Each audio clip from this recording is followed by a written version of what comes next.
Mathis avait 24 ans quand il décida de quitter sa ville natale, fatigué de sa vie monotone. Sans diplôme ni ambition précise, il errait entre petits boulots et nuits blanches passées à envier ceux qui semblaient avoir trouvé un sens à leur existence. C'est lors d'une conférence spirituelle, par hasard, qu'il rencontre un homme charismatique nommé Jonas. Ce dernier prêchait un message envoûtant. La société était corrompue, et seuls les éveillés pouvaient atteindre un état supérieur d'existence. Mathis, séduit par la confiance et l'énergie de Jonas, devint rapidement l'un de ses disciples. À force d'assiduité, il gagne la confiance du maître et gravit les échelons au sein du groupe. Il apprend à manipuler les autres, à parler avec l'autorité et à enflammer les fautes avec des promesses de rédemption. Jonas voyait en lui plus qu'un simple disciple. Il en fit son bras droit, l'aidant à structurer la secte en une organisation tentacle. Mathis se découvre un talent qu'il n'aurait jamais imaginé. Il savait séduire, convaincre, captiver. À chaque discours qu'il donnait, des dizaines de nouveaux membres rejoignaient le mouvement, attirés par son verbe et son regard magnétique. La secte prospérait, et avec elle, Mathis. En quelques années, il amassa une fortune colossale grâce aux dons des adeptes, vivant dans le luxe, entouré d'admirateurs.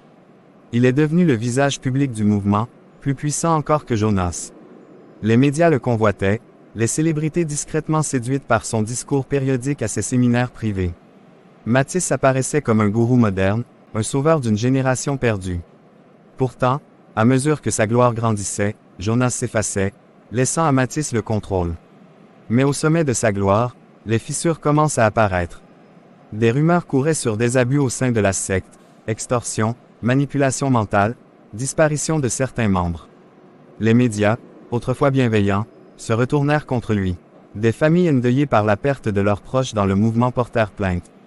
Mathis se retrouve face à une vague de scandales qui érodait rapidement son image publique. Alors que la pression augmentait, il s'isole de plus en plus.